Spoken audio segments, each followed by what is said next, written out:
धन धन सतगुरु तेरा ही आसरा। हमने अपनी बड़ी बहन बलदेव कौर की शादी सन 1976 में गांव चननपुरा जिंडावाला जिला भटिंडा में जोगिंद्र सिंह के इकलौते बेटे गुरदित्ता सिंह के साथ की थी। परिवार के इकलौते बेटे होने करके गुरदित्ता सिंह लगभग 35 एकड़ जमीन का मालिक है। शादी के 3 साल गुजर गए पर मेरी बहन के घर संतान नहीं हुई। इस बात को लेकर उसकी ससुराल वाले उसे तरह तरह के ताने देते और आने बहाने उसे तंग परेशान करना शुरू कर दिया।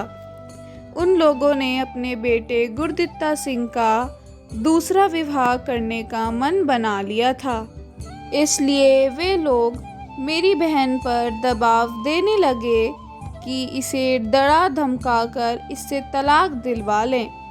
जब वह बात कुछ ज़्यादा ही बढ़ गई तो मेरी बहन ने उक्त सारी बात घर पर आकर हमें बताई। हमें सुनकर बहुत दुख हुआ कि यह बात तो ठीक नहीं है। अगर वो लोग ऐसा करते हैं तो हमारी बहन की तो ज़िंदगी ही खराब हो जाएगी। एक दिन हम अपने भाईचारे के 5-7 समझदार बुजुर्ग बंधुओं को साथ लेकर अपनी बहन के ससुराल वालों को मिले और समझाने की कोशिश की कि आप लोग ऐसा न करो, परमात्मा को याद करो, उसके घर कोई कमी नहीं है। कईयों के 20-20 साल बाद भी संतान पैदा हुई है, पर ये बातें कहाँ उनकी समझ में आने वाली थी। उनके मन की सुई तो गुरदित्ता सिंह की दूसरी शादी करने पर ही टिकी हुई थी। इसलिए वो मेरी बहन पर लगातार दबाव बनाने में लगे हुए थे कि वह तलाकनामा पर अपनी सहमति से अपनी हस्ताक्षर, अंगूठा आदि लगा के दे दे। उनके रोज रोज की कटाक्ष भरी बातें सुन सुनकर मेरी बहन बहुत परेशान रहने लगी। एक दिन मेरे बापूजी गांव के 5-7 प्रेमियों को लेकर डेरा सच्चा सौदा में पूजनीय परम पिताजी से मिले। मेरी बहन बलदेव कौर भी उनके साथ थी। पूजनीय परम दयालु पिताजी सारी बात सुनने के बाद वचन फरमाया, बेटा दूजी वार्ता विवाह हो ही नहीं सकता। उपरांत शहंशाह जी ने बलदेव कौर के लिए वचन किया, बेटा सत्संग में आया करो। पूज्य सतगुरु प्यारे के हमदर्दी भरे वचनों को सुनकर हमें सारे परिवार को बहुत हौसला मिला। पूज्य शहंशाह जी के वचनों के अनुसार मेरी बहन ने हर सत्संग पर डेरा सच्चा सौदा में जाना शुरू कर दिया और गांव की अन्य माता बहनों के साथ सेवा पर भी जाया करती। पक्की ड्यूटी लगवा ली। उसी दौरान हमने कुछ माहिर डॉक्टरों से उसका चेकअप भी करवा लिया था। डॉक्टरों ने अपनी रिपोर्ट्स में बताया कि इस बीवी को बच्चा हो ही नहीं सकता। हमने कई जगह से उसका चेकअप करवाया, सभी ने अपनी रिपोर्ट्स में यही बात कही। यह तो वाकई हमारे लिए असहनीय बात थी। हम लोग सब उदास रहने लगे कि अब क्या होगा। फिर आखिर में अपनी बहन की सहमति से परिवार में यह राय हुई कि गुरदित्ता सिंह को कह दिया जाए कि वह अब दूसरी शादी करवा सकता है। हमें कोई एतराज़ नहीं है। बलदेव कौर ने परिवार का फैसला अपनी ससुराल वालों को जाकर बता दिया। सुनकर वे लोग बहुत खुश हुए और उसी दिन से अपने बेटे के दूसरे विवाह के ख्वाब देखने लगे कि इतनी ज़मीन जायदाद है, रिश्ते तो आगे पीछे फिरेंगे, बेटा दूसरा विवाह हो नहीं सकता। पूज्य परमपिताजी के ये वचन हमारे दिमाग से भी ओहले हो गए। उस समय हम सब भूल गए थे। पूरे सतगुरु का वचन तो वचन है, चाहे हमें उस समय नहीं याद रहे थे, लेकिन वचन तो अटल है। उस परिवार वालों ने अपने बेटे की दूसरी शादी करने की बड़ी कोशिश की और परिवार भी बहुत आए, लेकिन इतनी बड़ी ज़मीन जायदाद होने के बाद भी उसका कहीं भी और रिश्ता नहीं हुआ। हालांकि हमने और बलदेव कौर ने भी उन्हें कह दिया था कि गुरदित्ता सिंह का दूसरा विवाह करना चाहते हैं तो जी सदके करो, हमें कोई एतराज़ नहीं है। लेकिन कहीं से रिश्ता बना ही नहीं। इन्हीं आशाओं उम्मीदों से समय गुजरता गया। उसका कहीं और दूसरी जगह रिश्ता तो नहीं हुआ, लेकिन सच्चे दाता परम पूजनीय परम पिता शाह सतनाम सिंह जी महाराज के अपार रहमो करम के सदका मेरी बहन की कुख सुलखनी हुई, उसकी गोद भर गई। पूज्य सतगुरु जी की दया मेहर से मेरी बहन के घर 19 वर्ष के बाद बेटे का जन्म हुआ। मालिक सच्चे रहबर परम पिताजी की रहमत पूज्य शहंशाह जी ने अपने बच्चों की सच्ची पुकार सुनकर लाज रख ली। मेरी बहन का वह बेटा जगमीत सिंह आज 21-22 वर्ष का है और शादीशुदा है और अपने माता पिता परिवार में खुश है। ऐ मालका, तू दया का सागर है। अपने दर पे आए हुए निमाणों निताणों को अपना रहमो करम प्रदान कर उनकी लाज रखता। आप जी की रहमत का देन हम कभी भी नहीं दे सकते, सदा अपने चरणों से लगाए रखना जी। मेरी 4 वर्ष की एक बच्ची भी थी जिसका नाम पूजा था। उसका एक हाथ गंडासे में आकर कट गया था। उस दिन मैं घर से जब चला था तब तक तो सब कुछ ठीक था। मैं सेवा की अपनी शिफ्ट के लिए दरबार सच्चा सौदा में घर से बस स्टैंड तक ही पहुंचा था कि पीछे घर में यह भयानक हादसा हो गया। मैं बस की इंतज़ार में था कि एक व्यक्ति दौड़ा दौड़ा आया। वह घबराया हुआ था। उसने बताया कि बच्ची पूजा का हाथ कट गया है, जल्दी घर लौट चलो। और इतने में ही एक और आदमी ने आकर कहा कि हाथ बिल्कुल कटकर लटक रहा है, जल्दी करो, उसे हॉस्पिटल लेकर जाना है, खून बहुत बह रहा है। वह बहुत ही गंभीर और बहुत घबराया हुआ था। वहाँ मैंने अपने अंदर ही अंदर नारा लगाया, धन धन सतगुरु तेरा ही आसरा। पिताजी, जो आप जी को मंजूर हाजिरी प्रवान करना जी। और मैं उसी समय उसके साथ घर वापस लौट आया। सचमुच ही बहुत ही भयानक मंजर था। बच्ची का हाथ कटकर लटक रहा था और खून बह रहा था। घर वालों ने उसके हाथ पर जो कपड़ा लपेटा था खून से लथपथ था और खून कपड़े में से निकलकर ऐसे बह रहा था जैसे कि नल के टूटे पाइप से पानी निकलता है। बच्ची जोर जोर रोए ही जा रही थी। मैं उसी समय बच्ची को गोद में उठाकर सीधे पहले एक डॉक्टर के पास पहुंचा। जैसे ही डॉक्टर ने बच्ची के हाथ पर लपेटा हुआ खून से भीगा कपड़ा उतार कर देखा तो मेरी चीख निकल गई। हाथ पर बंधा कपड़ा होने करके पहले मैंने भी नहीं देखा था। अब तक तो मैं यही समझ रहा था कि कोई छोटा मोटा ही कट लगा होगा। हाथ की सारी उंगलियां नीचे लटक रही थी। ये क्या भाना बरत गया इस मासूम बच्ची के साथ। आंखों से आंसू रुक नहीं रहे थे। डॉक्टर कहने लगा कि बच्ची को जितना जल्दी हो सके पानीपत के हॉस्पिटल में ले जाएं। बच्ची का ऑपरेशन होगा।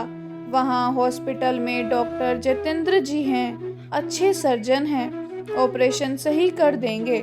देरी बिल्कुल भी नहीं करनी क्योंकि खून रुक ही नहीं रहा और इस तरह खून थोड़ी देर तक और बहता रहा तो बच्ची को संभालना बहुत मुश्किल हो जाएगा। हम बच्ची को उसी समय पानीपत हॉस्पिटल में ले गए। वहाँ के डॉक्टर सर्जन ने हाथ को देखकर कहा कि ऑपरेशन तो करना ही होगा, लेकिन शहर के सरकारी अस्पताल से डॉक्टर को आने दो, उसमें 2 घंटे लगेंगे। वो आएगा और बच्ची को बेहोशी का टीका लगाएगा तो ही ऑपरेशन हो पाएगा। मैं बच्ची को गोदी में लिए बैठा सुमिरन करता रहा क्योंकि डॉक्टर की इंतजार तो करनी ही थी। जब तक वह डॉक्टर साहिब आए तब तक बच्ची के हाथ से खून बहना भी रुक गया था। बच्ची को ऑपरेशन थिएटर में ले जाया गया। हाथ तो बुरी तरह से कटा हुआ था और खून भी लगातार बह जाने के कारण उसके अंदर खून की भारी कमी भी हो गई थी। डॉक्टर साहिब ने बाहर आकर बताया कि हाथ तो बिल्कुल ख़त्म है और ऑपरेशन कामयाब नहीं होगा। उसने यह भी कहा कि बच्ची का हाथ कटवा लेंगे तो बच्ची को ज़्यादा दिन तक पीड़ा नहीं झेलनी पड़ेगी। अब अगर ऑपरेशन कर भी देते हैं, कामयाब तो होगा ही नहीं। तीसरे चौथे दिन जब पट्टी खोलेंगे और हाथ बाद में काला हो जाएगा। काला तो होगा क्योंकि खून हाथ के सारी जगह नहीं पहुंच पाएगा, तो दोबारा ऑपरेशन करके हाथ काटना पड़ेगा। डॉक्टर के अनुसार भी बात सही हो सकती है क्योंकि बच्ची के हाथ की कंडीशन ही ऐसी थी। मैंने डॉक्टर साहिब से हाथ जोड़कर विनती की कि डॉक्टर साहिब, आजकल ज़माना देखो कितना बुरा है, कितनी ईर्ष्या, कितना लालच है लोगों के अंदर ही कि अच्छे अच्छे परिवारों की लड़कियों को भी लोग धक्के देकर घर से निकाल देते हैं अगर उनकी मन की कामना, लालच की हवस पूरी नहीं होती। मैं गरीब की अपंग लड़की को कौन अपनाएगा? कौन शादी करेगा इस गरीब और अपाहिज लड़की से? अपने अंदर का दुख प्रकट करते हुए मैंने डॉक्टर से विनती की कि डॉक्टर साहिब, आप अपने ईश्वर प्रभु परमात्मा को याद करके बच्ची का ऑपरेशन कर दीजिए। हमारे सद्गुरु मुर्शिद जी अपनी रहमत से ऑपरेशन को सफल करेंगे। ऑपरेशन हो गया। डॉक्टर साहिब ने ईश्वर पर आस्था जताते हुए कहा कि परमात्मा करे ऑपरेशन कामयाब हो जाए। ऑपरेशन के बाद मैं लगातार 3 दिन तक अपनी बच्ची के पास बैठकर सुमिरन करता रहा और उससे धन धन सद्गुरु तेरा ही आसरा नारा बुलवाता रहा।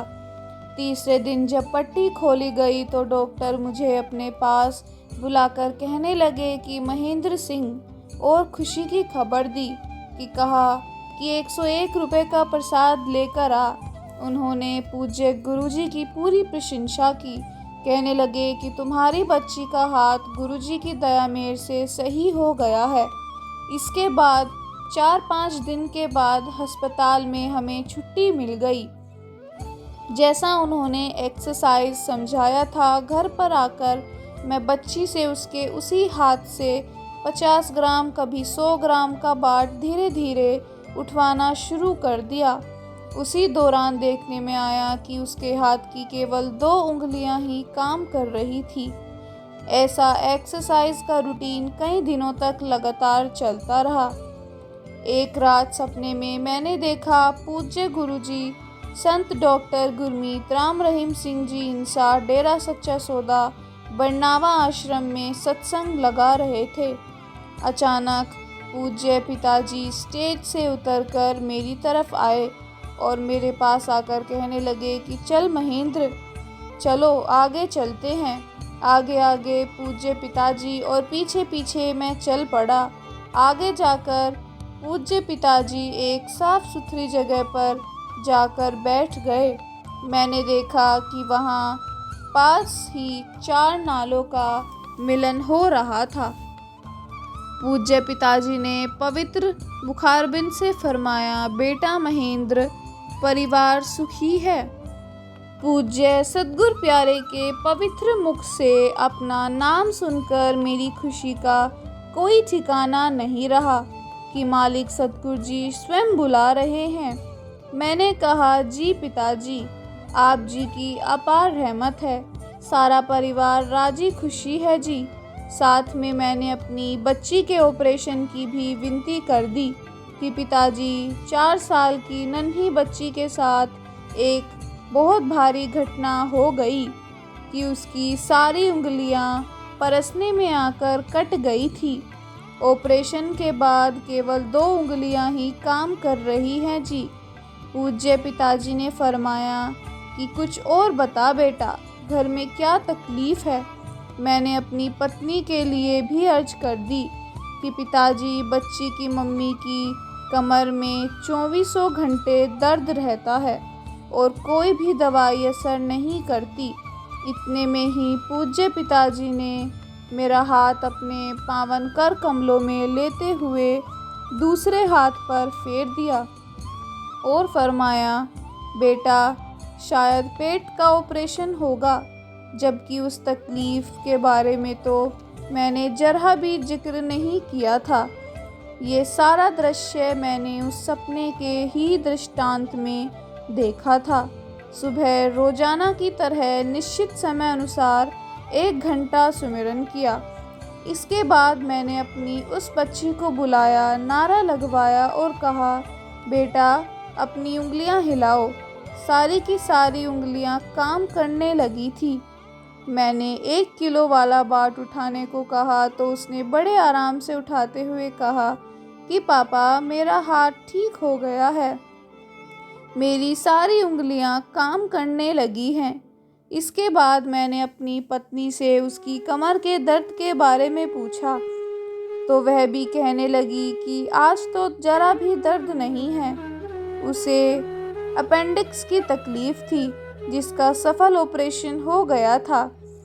खुद पूज्य गुरु संत डॉक्टर गुरमीत राम रहीम सिंह जी इंसान ने अपनी अपार रहमत करके उस सपने के द्वारा हमारे परिवार की सारी तकलीफ़ें दूर कर दी। बच्ची का हमें सबसे ज़्यादा फिक्र था कि उसका भविष्य क्या होगा। पूरा हाथ और सारी उंगलियां न चली तो क्या होगा।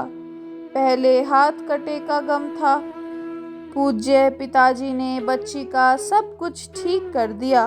पूज्य पिताजी की रहमत से बच्ची अपना सारा काम दोनों हाथों से सही तरह से करने लगी है। पूज्य पिताजी का कोटि कोटि धन्यवाद जी। पूज्य पिताजी के परोपकार का बदला चुकाया ही नहीं जा सकता।